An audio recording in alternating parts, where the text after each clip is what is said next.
안녕하세요. 오늘 저희는 당신이 보내주신 자료들, 이걸 가지고 아주 흥미로운 현상을 좀 파헤쳐 보려고 합니다. 네, 반갑습니다. 최근에 한국 증시가 크게 한번 휘청거렸잖아요. 네, 맞아요. 변동성이 상당했죠. 도대체 왜 이런 일이 벌어졌는지, 그 원인이 뭔지 좀 보고요. 그리고 동시에 부동산 시장은 또 분위기가 사뭇 다르다고요? 그렇습니다. 이게 참 흥미로운 지점인데요. 네, 이 서로 다른 신호들 속에서 핵심을 찾아보는 그런 시간을 가져보겠습니다. 이게 뭐랄까 좀 복잡하게 얽힌 실타래를 푸는 그런 느낌일 수도 있겠네요. 네, 오늘 살펴볼 내용들이 정말 여러 가지 요인들이 얽혀 있습니다. 글로벌 기술주 시장의 어떤 불안감, 이게 국내 증시에 바로 영향을 미치는데 또 부동산 쪽은 심리가 다르거든요. 네, 그렇죠. 이 복잡한 현상들, 그러니까 자료에 나온 정보들이 각각 어떤 뜻이고 또 서로 어떻게 연결돼서 이런 온도차를 만드는지 오늘 한번 집중적으로 파헤쳐보죠. 좋습니다. 그럼 먼저 오늘 시장이 얼마나 흔들렸는지 숫자로 한번 보죠. 코스피 지수가 장중에 엄청 빠지더라고요. 네, 많이 빠졌어요. 결국 전날보다 2.85% 하락해서 4,004.42포인트. 야, 이거 하루 낙폭으로는 정말 상당한데요. 그렇죠. 코스닥도 비슷했습니다. 장중에 870선 아래로 훅 밀리기도 했고요. 아, 그랬군요. 네, 다행히 조금 만회하긴 했는데 그래도 2.66% 내려서 901.89포인트로 마감했습니다. 이 숫자만 봐도 그날 하루 투자자들이 얼마나 좀 불안했을지 짐작이 가죠. 그렇죠. 특히 장중에 변동성이 엄청 컸다는 거잖아요. 네, 그 점을 꼭 기억해야 합니다. 거래 내용을 조금 더 보면 이 불안감의 실체가 좀 더 보이는 것 같은데 자료 보니까 외국인 투자자들이 엄청나게 팔았다고요. 네네, 기록적인 수준이었어요. 아주 그냥 물량을 쏟아냈습니다. 와. 이게 시장 전체 투자 심리를 그냥 확 얼어붙게 만든 거죠. 근데 반대로 개인 투자자들은 이걸 막 사들였다고요? 정확합니다. 개인이랑 또 일부 기관 투자자들이 그 물량을 받아냈어요. 특히 장 막판으로 갈수록 개인들 매수세가 좀 눈에 띄게 들어왔거든요. 아, 그래서 좀 방어가 된 거군요. 네, 맞아요. 그나마 지수가 더 와르르 무너지는 걸 막아줬다. 이런 분석이 나옵니다. 그리고 장 초반에 코스피 200 선물 가격이 갑자기 확 떨어지면서 사이드카라는 게 발동됐다고 하던데요. 네, 맞습니다. 이 사이드카, 이게 좀 생소하실 수도 있는데 이게 뭔가요? 네, 사이드카는요, 선물 가격이 아주 짧은 시간에 너무 비정상적으로 확 오르거나 확 내릴 때 시장 충격을 잠시 좀 줄이려고 5분 동안 프로그램 매매를 딱 멈추는 겁니다. 일종의 브레이크 같은 거죠. 아, 일종의 안전장치군요. 네, 그렇죠. 오늘 장 초반에 이게 발동됐다는 것 자체가 그 순간 시장이 얼마나 막 요동쳤는지 보여주는 아주 명백한 증거입니다. 특히 선물 시장에서 외국인들이 대규모로 팔아치운 거랑 직접 관련이 있다고 봐야겠죠. 그렇군요. 그럼 도대체 왜 이렇게 시장에 난리가 난 걸까요? 뭐가 문제였을까요? 자료들 보니까 첫 번째 원인으로는 글로벌 기술주들, 특히 AI나 반도체 쪽, 이게 너무 오른 거 아니냐 이런 부담감이 크다고요? 네, 바로 그 점입니다. 이게 미국이랑 유럽에서 먼저 시작된 거예요. 이거 너무 고평가 아니야? 하는 우려와 매도세가 파도처럼 아시아로 밀려왔고 한국 증시가 그걸 그냥 정면으로 맞은 거죠. 아시다시피 우리 증시는 삼성전자나 SK 하이닉스 같은 반도체 대형주 비중이 절대적이잖아요. 네, 그렇죠. 시총 비중이 크죠. 네, 얘네들 주가가 글로벌 기술주 조정 분위기 때문에 직접적으로 확 빠지니까 코스피 전체를 그냥 강하게 끌어내린 겁니다. 어떤 자료 보니까 이 두 종목이 하루에만 거의 8% 가까이 급락했다고 하더라고요. 8%요? 와, 엄청나네요. 네, 엄청난 거죠. 외국인들 움직임도 역시 핵심이었던 것 같고요. 아까 잠깐 말씀하셨지만 왜 이렇게 갑자기 팔아치운 걸까요? 뭔가 다른 이유도 있나요? 네, 단순히 기술주 고평가 우려 이것만이 아니고요. 글로벌 경제 전반에 대한 불확실성 같은 거 있잖아요. 이게 커지면서 위험 자산은 일단 피하자. 이런 심리가 강해진 영향이 큽니다. 아, 위험 회피 심리. 네, 그런 분위기 속에서 외국인들이 한국 주식을 대규모로 던진 거죠. 근데 여기에 더해서 원래 가지고 있던 선물이나 옵션 같은 거 있잖아요. 네, 파생 상품이요. 네, 그런 포지션을 정리하는 과정에서 또 추가로 매물이 막 쏟아져 나온 거예요. 이러면서 단기적인 시장 변동성을 더 키운 거죠. 아까 말씀드린 사이드카 발동도 바로 이런 급격한 수급 변화, 포지션 청산 과정에서 나타난 현상이고요. 아, 그러니까 이게 연쇄 반응 같은 거네요. 그렇죠. 딱 정리하면 글로벌 기술주 조정 분위기가 외국인 매도를 확 불렀고 이게 국내 대형 기술주 급락으로 그리고 결국엔 지수 전체 급락으로 이어진 그런 연쇄 반응으로 이해하시면 됩니다. 알겠습니다. 시장 전체가 충격을 받았지만 업종별로 보면 조금 온도차는 있었을까요? 자료를 보니까 역시 전기전자 쪽이 타격이 컸네요. 네, 맞아요. 반도체가 있으니까요. 그리고 뭐 기계, 운송장비, 건설, 화학 이런 데도 다 약세였고요. 네, 아무래도 수출 관련이나 경기 민감 업종들이죠. 전반적으로 하락세였는데 특히 기술주, 반도체 대형주들 하락이 두드러졌습니다. 워낙 덩치가 크니까 지수에 미치는 영향이 클 수밖에 없고요. 근데 재미있는 건 보험이나 통신 같은 데는 좀 올랐다고요. 네, 그게 좀 흥미로운 부분이죠. 전통적으로 경기를 좀 덜 타는 그런 방어주 성격의 업종들이잖아요. 네네. 얘네들은 소폭 상승하거나 아니면 그냥 보합세, 그 자리를 지키면서 상대적으로 좀 잘 버티는 모습을 보였습니다. 여기서 또 하나 눈에 띄는 게 아까 그 개인 투자자들. 외국인 기관은 막 파는데 개인들은 이걸 샀다는 거잖아요. 네, 그렇죠. 이건 어떻게 봐야 돼요? 뭐 동학개미의 귀환인가요? 하하, 뭐 그렇게 볼 수도 있겠네요. 상당히 흥미로운 지점이죠. 시장이 막 공포에 빠질 때 오히려 지금이 싸게 살 기회다. 이렇게 생각하는 개인 투자자들 특성이 나타난 것 같아요. 네. 자료 보면 외국인 기관은 계속 파는데 개인들은 꾸준히 샀거든요. 일부 분석에서는 만약에 개인들이 이렇게 안 샀으면 지수가 훨씬 더 많이 빠졌을 거다. 이렇게 평가하기도 합니다. 그럼 개인들이 일종의 버팀목 역할을 한 셈이네요. 그렇죠. 현재 급락을 뭐랄까 일시적인 조정으로 보고 장기적으로 좋은 기업 주식을 싸게 살 기회로 삼으려는 그런 심리가 작용한 거 아니냐 이렇게 볼 수 있겠습니다. 자, 그럼 이제 진짜 흥미로운 부분으로 넘어가 보죠. 주식시장은 이렇게 막 공포, 불안이 가득했는데 네네. 당신이 보내주신 다른 자료들, 특히 부동산 시장 자료를 보면 분위기가 완전 딴판이라는 거잖아요. 맞습니다. 이 온도차, 이게 오늘 이야기의 핵심 중 하나죠. 네, 부동산 R14 같은 데서 설문조사를 했는데 응답자 절반 이상이 내년 상반기에도 집값 오를 거다 이렇게 봤다고요. 네, 그렇습니다. 최근에 정부가 10.5 대책이니 뭐니 여러 가지 안정화 대책을 내놨잖아요. 네, 그렇죠. 그런데도 시장 참여자들의 기대 심리는 쉽지 않 꺾이는 모습이에요. 특히 강남 같은 핵심 지역은 여전히 신고가 찍고 있고 이러다 더 오르는 거 아니야? 하는 불안 심리도 여전하다. 이런 응답이 많았다는 내용이 자료에 있습니다. 네이버 부동산 같은 데 들어가 봐도 좀 그런 것 같아요. 뉴스나 댓글 같은 거 보면 수도권 어디 분양한다, 청약한다 하면 관심이 여전히 뜨겁고 네, 맞아요. 전세나 월세 오른다는 걱정도 계속 나오고요. 그렇죠. 물론 지역별로 아파트냐 빌라냐 이런 유형별로 차이는 분명히 있습니다. 그건 인정해야 하고요. 하지만 적어도 사람들이 선호하는 핵심 지역, 또 새 아파트 이런 데에 대한 수요는 상당히 탄탄하게 유지되고 있다. 이렇게 보입니다. 여기서 우리가 딱 주목해야 할 포인트가 바로 이거예요.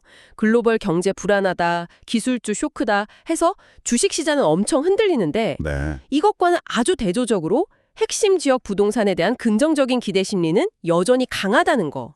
이 뚜렷한 온도차, 이게 왜 생길까요? 그러게요. 왜 그럴까요? 당신이 주신 자료들을 보면 몇 가지 실마리가 좀 있는데요.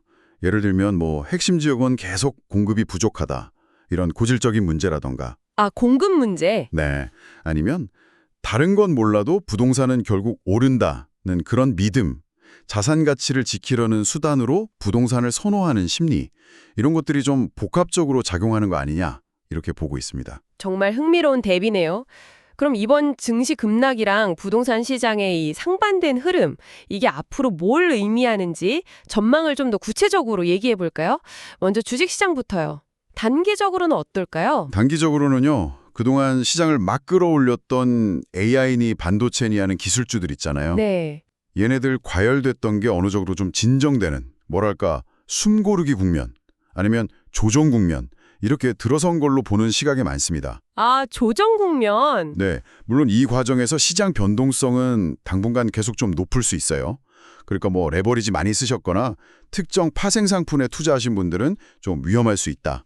이 점은 유의해야 합니다. 그럼 중장기적으로는요? 뭔가 좀 바뀔까요? 네, 이번 조정을 계기로 시장의 관심이 좀 바뀔 수 있다고 봐요.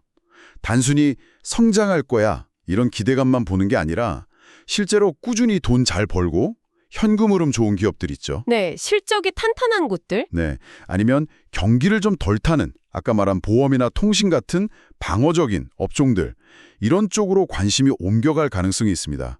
그동안 막 몸값 높았던 대형 기술주들은 이제 숙제를 받은 거죠. 앞으로 실적으로 니들 몸값 증명해봐. 이런 상황이 된 겁니다. 아, 실적으로 증명해야 한다? 그렇죠.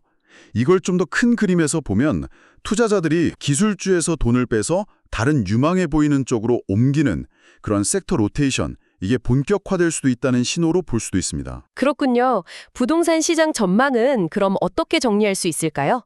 상승 기대감이 여전하다는 게 핵심인 것 같은데요. 네, 맞아요.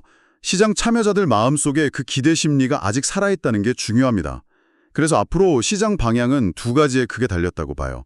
하나는 정부 정책, 특히 대출 규제나 세금 정책이 어떻게 나오느냐. 네, 정책 변수. 그리고 또 하나는 한국은행의 기준금리, 이걸 올릴 거냐 내릴 거냐 동결할 거냐. 이 두 가지 변수가 시장 방향을 결정할 핵심 열쇠가 될 가능성이 높습니다. 다만 아까도 말씀드렸지만 교통 좋고 학군 좋고 공급은 별로 없는 그런 핵심 지역들 있잖아요. 거기는 다른 지역보다는 상대적으로 좀 수요가 탄탄하게 유지되면서 안정적인 흐름을 보일 가능성이 높다? 뭐 이런 분석이 자료에 나와 있습니다. 네. 여기서 진짜 중요한 질문이 이거죠. 주식시장은 불안해 죽겠는데 핵심 부동산은 오를 것 같고 이런 상황에서 실제 돈 가진 사람들이 과연 어떤 선택을 할 거냐? 아, 자금의 흐름이 어디로 갈 것이냐? 그렇죠. 이 상반된 신호 속에서 돈이 어떻게 움직일지 이게 앞으로 정말 중요한 관전 포인트가 될 것 같습니다. 정말 복잡하게 얽혀 있네요. 자, 그럼 이런 상황에서 어떻게 대응해야 할지 자료에 나온 제언들을 좀 살펴볼 텐데요. 다시 한번 말씀드리지만 이건 절대 투자 권유가 아닙니다. 일반적인 정보 차원이고요. 최종 판단은 반드시 당신의 개인적인 상황에 맞춰서 하셔야 합니다. 네, 맞습니다. 그 점 꼭 유의하셔야 합니다. 자, 그럼 주식 투자자 입장에서는 어떤 점들을 생각해 볼 수 있을까요? 단기적으로는 일단 변동성이 너무 커졌잖아요. 그러니까 무리하게 빚내서 투자하거나 한 종목에 다 넣는 몰빵 투자, 이런 건 진짜 위험하다는 조언이 나옵니다. 네, 리스크 관리. 그렇죠. 손실이 일정 수준 넘어가면 그냥 기계적으로 파는 손절매 원칙 지키는 거. 이게 그 어느 때보다 중요해졌고요. 또 아까 말한 사이드카 같은 거. 이런 시장 안정 조치가 언제는 나올 수 있다는 것도 생각해야 합니다. 그럼 중장기 투자자는요? 중장기 투자자라면 오히려 이번 조정을 내 포트폴리오 한번 점검해 봐야겠다 이런 기회로 삼을 수도 있어요. 실제로 돈 잘 벌고 현금 흐름 좋은 기업들 중심으로 비중을 좀 조절해 볼 수 있고요. 기술주에 계속 투자하더라도 예전보다 훨씬 더 꼼꼼하게 봐야 합니다. 이 기업이 앞으로 돈을 잘 벌 건지, 지금 주가는 적당한 건지, 즉 밸류에이션을 따져봐야 한다는 거죠. 네. 그리고 아까 말한 유틸리티, 보험, 통신 같은 전통적인 방어주 쪽 비중을 좀 늘려서 포트폴리오 전체 변동성을 낮추는 전략도 생각해 볼 수 있습니다. 그리고 꾸준히 해야 할 건 네이버 증권 같은 데서 종목별 실시간 가격이나 거래량, 특히 외국인이나 기관이 뭘 사고 파는지 이런 수급 동향을 계속 체크하는 습관이 중요합니다. 시장의 큰 흐름을 놓치지 않게요. 알겠습니다. 그럼 부동산 쪽은요? 이건 또 입장에 따라 다를 텐데요. 네, 그렇죠. 우선 집을 사려는 분들 중에서도 오랫동안 직접 살 집을 찾는 분들 있잖아요. 네, 실거주 목적. 이런 분들은 단기적인 시장 분위기나 정책 변화에 너무 휘둘리지 마시고 본인이 원하는 지역의 장기적인 가치, 교통이나 학군, 환경 같은 입지 요소를 중심으로 판단하는 게 현명하다는 의견이 자료에 있습니다. 과거 가격이 어땠는지, 내가 대출은 얼마나 받을 수 있는지 이런 걸 꼼꼼히 따져보는 신중함이 필요하고요. 그럼 투자 목적은요? 갭 투자 같은 거요? 단기 투자나 갭 투자 고려하시는 분들은 훨씬 더 조심해야 합니다. 앞으로 금리가 더 오를 수도 있고 대출 규제가 더 빡빡해질 수도 있다는 위험을 꼭 생각해야 하고요.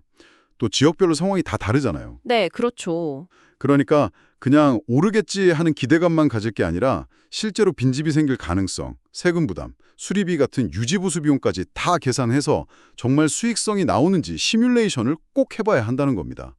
이게 필수예요. 마지막으로 세입자, 임차인들은 어떤 점을 좀 고려해야 할까요? 세입자분들은 만약에 전세나 월세 오름세가 좀 가파른 지역에 계시다면 계약갱신할 때 임대 조건, 그러니까 보증금이나 월세 수준을 꼼꼼히 확인하고 필요하면 집주인이랑 좀 적극적으로 협상을 해볼 필요가 있습니다. 이때 관련 법규나 주변 시세 같은 자료를 미리 좀 준비해두면 협상에 유리할 수 있다는 조언도 참고할 만합니다. 네, 정말 각자 입장에서 챙겨야 할 것들이 많네요. 그럼 마지막으로요. 앞으로 시장 흐름을 계속 따라가려면 우리가 뭘 좀 주의 깊게 봐야 할까요? 핵심 지표들을 좀 정리해 주시죠. 네, 물론이죠. 가장 기본은 역시 매일 발표되는 코스피, 코스닥 지수 종가 확인하는 거겠죠. 그리고 어떤 업종이 오르고 내렸는지 등락률 체크하는 거. 이건 뭐 네이버 증권 같은 데서 쉽게 보실 수 있고요. 네. 그리고 오늘 계속 강조했지만 외국인, 기관, 개인, 이 투자 주체들이 뭘 사고 파는지, 즉 수급 현황을 꼭 봐야 합니다. 특히 외국인이나 기관 같은 큰 손들 움직임이 시장 방향에 결정적인 영향을 줄 때가 많거든요. 네, 수급 중요하죠. 그리고 삼성전자, SK 하이닉스 같은 우리나라 대표 기업들 있잖아요. 얘네들 실적 발표나 앞으로 어떻게 될지 전망, 가이던스, 또 외국인들이 얼마나 지분을 갖고 있는지 이런 것도 국내 증시 전체 분위기를 읽는 중요한 지표가 됩니다. 부동산 쪽은요? 부동산은 역시 정부 정책, 특히 국토교통부에서 새로 발표하는 정책 내용이랑 한국은행의 기준금리 결정 방향, 이거 놓치면 안 되고요. 또 관심 있는 지역 아파트가 실제로 얼마나 거래되는지, 신고가는 계속 나오는지 이런 것들을 꾸준히 보시는 게 시장의 진짜 온도를 느끼는 데 도움이 될 겁니다. 네, 알겠습니다. 오늘 저희는 당신이 주신 자료들을 가지고 최근 급락했던 증시 상황의 원인과 배경을 좀 깊이 파봤고요.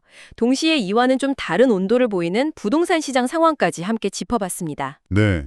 정리해보면 글로벌 기술주 움직임, 외국인 자금 이동, 국내 대형주 실적과 수급, 이게 주식시장의 핵심 변수라면 부동산 시장은 정부 정책과 금리 방향, 그리고 핵심 지역의 수급 상황이 중요했다. 뭐 이렇게 요약할 수 있겠네요. 네.